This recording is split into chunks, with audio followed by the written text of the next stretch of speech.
আলাইহিস সালাম কোন পাহাড়ে আল্লাহর সঙ্গে কথা বলেছিলেন? হযরত মুসা আলাইহিস সালাম তুর পাহাড়ে আল্লাহর সাথে কথা বলেছিলেন। জাযাকাল্লাহু খাইর ওয়া আহসানা জাযা। এই ব্যাচের বাৎসরিক পরীক্ষার ফলাফলে ফার্স্ট হয়েছে শেখ রাজ আগে চলে এসো।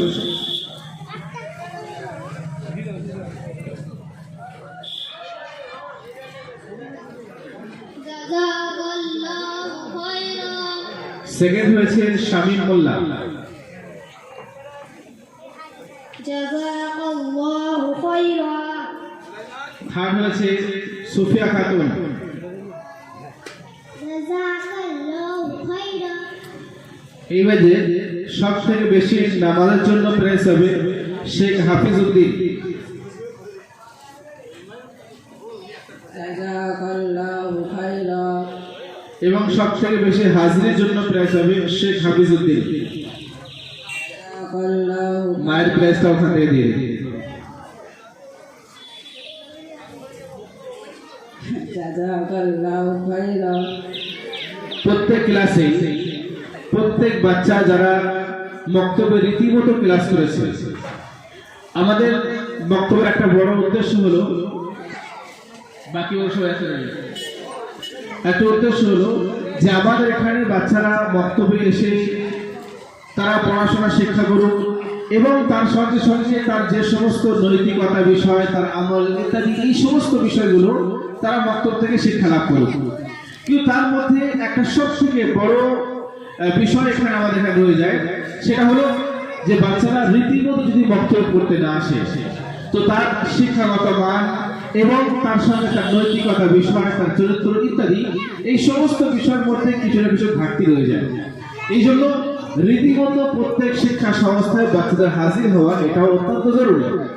সুতরাং যে সমস্ত বাচ্চারা সারা বছর বক্তব্য ভালোভাবে হাজির দিয়েছে এবং রীতিমতো বক্তব্য পড়তে এসেছে, এই রীতিমতো হাজির হওয়া, ক্লাসের সঠিক অ্যাটেন্ডেন্স, এটাও অনেক বড় কর্তৃত্ব, অনেক বড় মেহনত। আর এই মেহনতের পিছনে নিঃসন্দেহে কোনো না কোনো দিক থেকে মায়েদের এবং বাবাদের অনেক বড় হাত রয়েছে। সুতরাং আমরা ওই সমস্ত মায়েদের অসংখ্য শুকরিয়া ধন্যবাদ জানাই যে সমস্ত মায়েরা রীতিমতো বাচ্চাদের সমস্ত তাদের বাহানা সহ্য করার পরেও তাদেরকে সাজিয়ে গুছিয়ে প্রতিদিন বক্তব্য পাঠিয়েছেন এবং এই সমস্ত বাচ্চারা সারা বছর ক্লাসে বিনা গায়ে হাজিরিতে পরিপূর্ণ অ্যাটেন্ডেন্স করেছে। অসংখ্য শুকরিয়া ধন্যবাদ। ওই জন্য তাদের জন্য একটা সুন্দর প্রাইজ ব্যবস্থা করা হয়েছে। এখন আমাদের সম্মুখে দিনিয়াত মাদ্রাসা বক্তব্যের দুজন শিক্ষার্থী হাজির হয়েছে। তারা আমাদের সম্মুখে দুনিয়া সম্পর্কে একটি গজল পেশ করবে, যেটা আমাদের শিক্ষার্থীরা, আমাদের বাচ্চারা এরা বক্তব্য থেকে এটা শিক্ষা লাভ করে। সালাম শুরু করুন। আসসালামু আলাইকুম ওয়া রাহমাতুল্লাহি ওয়া বারাকাতুহু।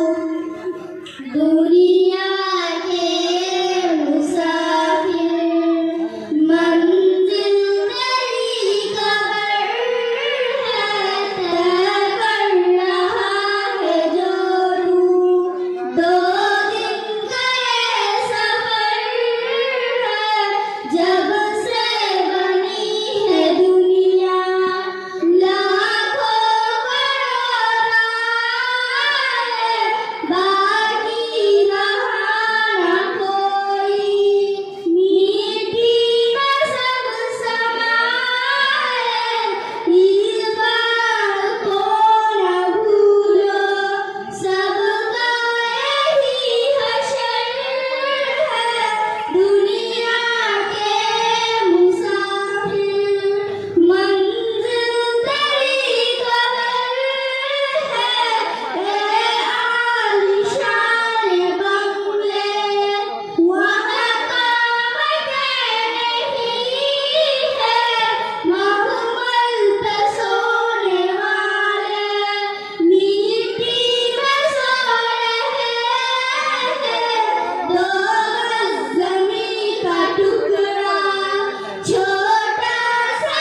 আসসালাম ওয়া রাহমাতুল্লাহি ওয়া বারাকাতুহু। জাযাকাল্লাহু খাইরান জাযাকাল্লাহু খাইরান। খুব সুন্দরভাবে আমাদের বাচ্চারা এখানে গণিত উপস্থাপন করেছে। এটা একটা মোটিভেশন পিরিয়ড, যেটা আমাদের বাচ্চাদের বক্তব্য থেকে শেখানো হয়। যেহেতু আমাদের বাচ্চারা বিভিন্ন পরিবেশ থেকে, বিভিন্ন পরিবার থেকে স্বাধীন মেজাজ নিয়ে তারা বক্তব্য পড়তে আসে, এবং এই 1 ঘন্টার মধ্যে দিয়ে বাচ্চাদেরকে পড়ার জন্য প্রস্তুত করা, এটা একটা ছোট বিষয় না, এটা অনেক বড় একটা চ্যালেঞ্জ। যে চ্যালেঞ্জটা আলহামদুলিল্লাহ দেনিয়াত মুনাজ্জাম মক্তবের পক্ষ থেকে আমাদের শিক্ষকরা প্রত্যেক ক্লাসে অ্যাকসেপ্ট করে এবং বাচ্চাদেরকে সুন্দরভাবে একটা হামদ নাত এবং নাচের মাধ্যম দিয়ে তাদেরকে মোটিভেশন করে, মোটিভেট করার পরে বাচ্চাদেরকে পড়ার জন্য আগ্রহী করা হয়। এবং এইভাবে ধীরে ধীরে আমাদের বাচ্চারা শিক্ষার উপর আগে বাড়তে থাকে এবং তারা বিভিন্ন বিষয়গুলো সুন্দরভাবে শিক্ষা লাভ করে। আমি পরবর্তী প্রোগ্রামের আগে আরেকবার আবেদন করছি, যে সমস্ত ভাইরা দাঁড়িয়ে আছেন দয়া করে আপনারা সামনে বসে যান। আপনাদের বসার জন্যই সুন্দর ব্যবস্থা করা হয়েছে। যে সমস্ত ভাইরা দাঁড়িয়ে আছেন দয়া করে দাঁড়িয়ে থেকে বসে যান, সামনে চেয়ার অনেকগুলো খালি আছে, আপনাদের বসার জন্যই সুন্দর ব্যবস্থাপনা করা হয়েছে। এবং গার্জেনের উদ্দেশ্যে বারবার বলছি যে আপনারা যারা বাড়িতে বসে আছেন, কাজ সারা জীবন হতে থাকবে।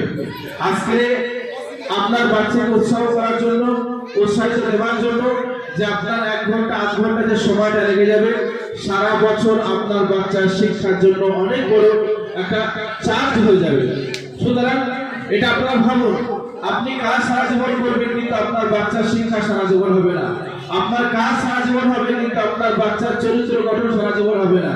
আপনার কাজ সারা জীবন হবে কিন্তু আজকে যে উৎসাহিত, যে উদ্দীপনা আপনার বাচ্চা স্টেজ থেকে পাবে, সেটা সারা জীবন পাবেন, এটা ভেবে রাখুন। আপনার আজকের ছোট্ট অবহেলা, আপনার অনুপস্থিতি আপনার বাচ্চাকে আগামী দিনে পড়া থেকে বঞ্চিত রাখতে পারে।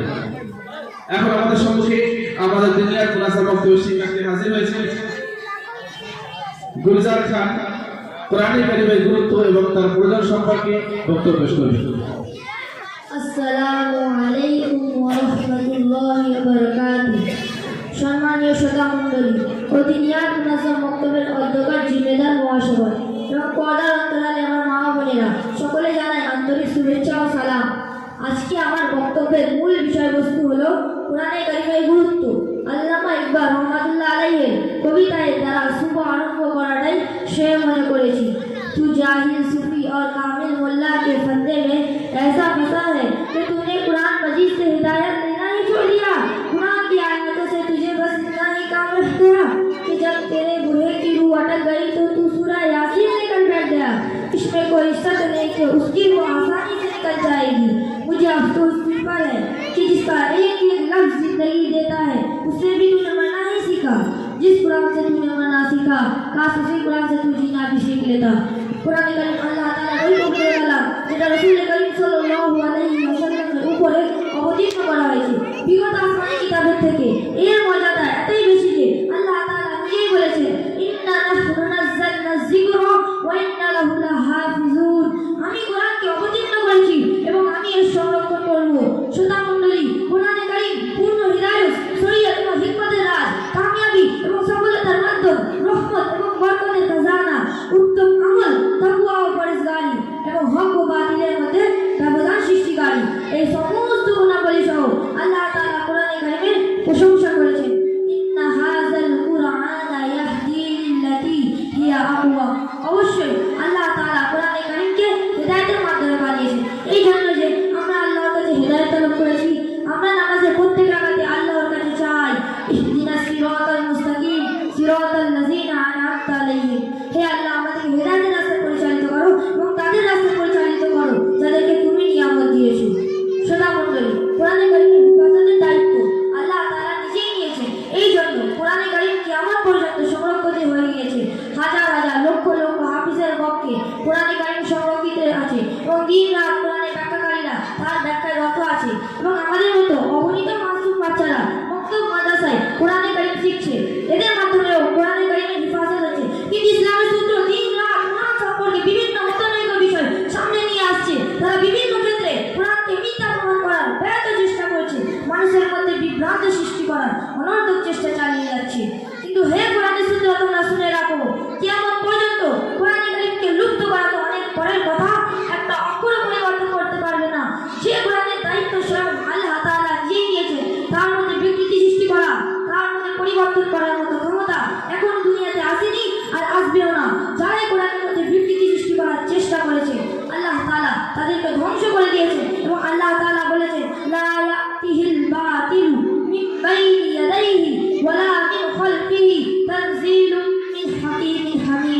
এর মধ্যে কোনো রকম মিথ্যা প্রভাব নেই, সামনে থেকেও নেই, পিছন থেকেও নেই। এটি প্রশংসিত এবং হিকমতওয়ালা আল্লাহর পক্ষ থেকে অবতীর্ণকৃত। শ্রোতা মণ্ডলী, আজ থেকে প্রায় 3000 বছর পূর্বে গোটা বিশ্ব যখন মধ্যমের আধারে দিশাহারা ছিল, মানবতার খণ্ডনের বলে আকাশ বাতাস পতিত, প্রাচীন সভ্যতার লীলাভূমির পরিবর্তে ভারতে একেশ্বরের পরিবর্তে দেবদেবীর পূজার আর্চনা চলছে। পারস্যে চলছে অগ্নি উপাসনা, চীন দেশে নরপূজা, খ্রিস্টান ধর্মে ঈসা আলাইহিস সালামের জিন ধর্মকে বিসর্জন দিয়ে চিত্তপালের গোলক ধারায় ফেসে গিয়েছে। অপরদিকে আরবদের কথা আরও শোচনীয়, কথায় কথায় যুদ্ধ বিদ্রোহ, তাজিব এবং সৎ চরিত্রের কোনো বাড়াই নেই। ঠিক সেই সময় কোরআনে কারিমের অবতরণ ঘটে। কোরআন স্পর্শ পেয়ে বিশ্বের মাঝে এক পরিবর্তনের আলোড়নের সৃষ্টি হয়। অল্প দিনের মধ্যে রাজ করতে থাকে মানুষের অন্তরে রাজ সিংহাসনে, বদলে দেয় মানুষের চরিত্র, হৃদয়কে দয়াশীল, শত্রুকে মিত্র বা মুশরিককে একত্ববাদ, উশৃঙ্খলকে শৃঙ্খলপ্রিয় এবং দুষ্টকে শান্ত করে দেয়। এই পবিত্র কোরআন নারীদের সম্মান ও অধিকার দিয়েছে, বিধবাদের মুখে হাসি ফুটিয়েছে, অনাথ এতিমদের সাথে সৎ আচরণ করার আদর্শ শিখিয়েছে এবং বলেছে ফাম্মাল ইয়াতীমা ফালা তাকহার, মানুষকে রাষ্ট্রের বন্ধন থেকে মুক্তি দান করেছে। ফুটন্ত গোলাপের ন্যায় কন্যা শিশুকে জীবিত দাফন করে দেওয়ার মতো জঘন্য প্রদাকে চিরতরের জন্য লুপ্ত করে ঘোষণা করেছে। ওয়াবিল ওয়ালিদাইনি ইহসানান ওয়ালা তাকতুলু আওলাদাকুম মিন ইমলাক। এক কথায় আমরা বুঝতে পারি আল্লাহ তাআলার নৈকট্য লাভের জন্য একমাত্র মাধ্যমে কোরআনে কারিম। তাই কোরআনে কারিম পড়া, সেটা বোঝা ও তার উপরে আমল করা আমাদের করণীয়। আল্লাহ তাআলা আমাদের সকলকে কোরআন শেখা, পড়া ও তার উপরে আমল করা তৌফিক দান করুন। আমি এই সামান্য কথা দ্বারা আমি আমার বক্তব্য এখানে শেষ করছি। আসসালামু আলাইকুম ওয়া রাহমাতুল্লাহি ওয়া বারাকাতুহু। वालेकुम अस्सलाम व रहमतुल्लाहि व बरकातुहू। हम मुअज़्ज़ज़ थे ज़माने में आमिले कुरान होकर, हम मुअज़्ज़ज़ थे ज़माने में आमिले कुरान होकर, हम ज़लील और ख़ारिय तारीक़ कुरान होकर। একটা সময় ছিল বিশ্বজাহানের মানুষ মুসলমানদেরকে সম্মান করত, তাদেরকে ইজ্জত দিত এবং তার বুনিয়াদী কারণ ছিল যে মুসলমান যারা বিশ্বজাহানের কাছে রাজত্ব করেছে এবং পুরো বিশ্বকে যারা নিজের পায়ের তলায় রেখেছে, তো তারা ছিল মুসলমান। হয়তো উমর ফারুক রাদিয়াল্লাহু তাআলা থেকে নিয়ে সালাহউদ্দিন আইয়ুবী পর্যন্ত বিশ্বের মানুষ বিশ্বের দাস শাসককে দেখে, ইসলামী শাসককে দেখে তারা থরথর কাঁপত। তার বুনিয়াদী কারণ ছিল যে তারা সম্পূর্ণ কোরআন, আল্লাহর হক এবং কোরআনের হক ও কোরআনের আদেশকে সম্পূর্ণরূপে পুঙ্খানুপুঙ্খানুভাবে মেনে তারা জীবনযাপন করেছে। কিন্তু বর্তমান সময় আমরা কোরআনের হক জানা তো অনেক পরের কথা, হাদিসের হক জানা তো অনেক পরের কথা, রাসূলের সুন্নাত জানা তো অনেক পরের কথা, দ্বীন জানা তো অনেক পরের কথা, ফরজ ও ওয়াজিবকে শেখা জানা তো অনেক পরের কথা। কমসে কম নিজের জীবনের ব্যক্তিগত আমলকে সহি করার জন্য আমরা প্রস্তুত নেই। এমনকি নিজের সন্তানকে যে শিক্ষা দেওয়ার জন্য আমি যে সংস্থায় পাঠাচ্ছি, সেই সংস্থা সম্পর্কে আমি এক জায়গাও জানি না, সেই সংস্থা আমি এক জায়গাও সময় দিই না। আমার বাচ্চা কি শিখছে, কতটা শিখছে, কত পরিমাণ তার মধ্যে দিন আসলো, সে শিখলো কি শিখলো না, সে মক্তবে গেল কি গেল না, মক্তবে থেকে তার কোনো ফায়দা হলো কি হলো না, আমি এতটুকু জানার মতো সময় আমার কাছে নেই। তো এর থেকে বড় বার্তারি, এর থেকে বড় খারাপ পরিস্থিতি আমাদের উপরে আসবে কি হবে? প্রিয় ভাইরা, আমাদেরকে আসমান থেকে কোনো ফেরেশতা শোধরাবে না। আমাদেরকে শেখার জন্য আল্লাহ তাআলা কোনো নতুন করে নবী পাঠাবেন না। যা পাঠানো ছিল পাঠিয়ে দিয়েছে, যা কোরআন দেওয়া ছিল দিয়ে দিয়েছে, হাদিস যা দেওয়া ছিল দিয়ে দিয়েছে, শরিয়ত যা দেওয়া ছিল দিয়ে দিয়েছে, আর কিছুই বাকি নেই। শুধু বাকি আছে আমার চিন্তা ভাবনাকে পরিবর্তন করা। আল্লাহ রাব্বুল আলামিন কোরআনের মধ্যে বলছেন ওয়া হাদাইনাহু নাজদাইন, আমি মানুষকে দুটো রাস্তা দেখিয়ে দিয়েছি, একটা সঠিক শরীয়তের রাস্তা আর একটা বেঠিক জাহান্নামের রাস্তা। আমাকে নির্বাচন করতে হবে আমি জান্নাতের রাস্তায় চলবো নাকি জাহান্নামের রাস্তায় চলবো। আমাকে নির্বাচন করতে আমি নামাজ ছেড়ে দিয়ে হালাল পথে চলবো নাকি হারাম পথে চলবো। আমাকে নির্বাচন করতে হবে যে আমি আমার উপার্জনকে হালাল বানাবো নাকি হারাম বানাবো। আমাকে নির্বাচন করতে হবে যে আমার সন্তান আমার মত পথ অনুযায়ী চলবে নাকি বিধর্মীদের মত পথ অনুযায়ী চলে, সে তার দিনকে বরবাদ করে, সে রাসূলকে অসম্মান করে, হযরত ফাতিমা রাদিয়াল্লাহু তাআলা আনহার নামে সে অপবাদ লাগিয়ে সে নিজের দিনকে বরবাদ করে বেদিন রাস্তায় চলবে। এটা আমাকে নির্বাচন করতে হবে। সুতরাং প্রিয় ভাইরা, দিন শেখানোর জন্য না কোনো ফেরেশতা আসবে, না কোনো রাসূল আসবে, না কোনো নবী আসবে, না কোনো কোরআন আসবে, না কোনো হাদিস আসবে, সব কিছু শেষ হয়ে গেছে। রাসূল করিম সাল্লাল্লাহু আলাইহি ওয়াসাল্লাম সর্বশেষ মোহর লাগিয়ে দিয়ে বলেছেন আনা খাতিমুন নবিয়্যিন লা নবিয়্যা বাদি, আমি হলাম সর্বশেষ নবী, আমার পরে আর কোনো নবী আসবেন না। এবং আমি যা বলে যাচ্ছি, আমি যা তোমাদেরকে ছেড়ে যাচ্ছি, একমাত্র কোরআনকে তোমরা আঁকড়ে ধরো, একমাত্র হাদিসকে তোমরা আঁকড়ে ধরো, এবং আমার সাহাবার মতকে তোমরা অবলম্বন করো, তোমরা সঠিক রাস্তা পেয়ে যাবে। এবং জান্নাতের রাস্তা হলো এটাই, যা আমি বলে যাচ্ছি, যা আমি রেখে যাচ্ছি, এবং যেটা আমার সাহাবার মাধ্যমে তোমাদেরকে দিয়ে যাচ্ছি, এটাই হলো জান্নাতের সঠিক রাস্তা। প্রিয় দিনের ভাইরা, আমার আপনার সন্তানকে দিন শেখাতে হলে, আমার আপনার সন্তানকে সঠিক পথে পরিচালিত করতে হলে আমাকে নিজেকে সবল হতে হবে। আর আমি তখনই সবল হব যখন আমি আল্লাহকে চিনব, রসুলকে চিনব, রসুলের মত পথকে জানবো, কোরআন হাদিসকে জানবো।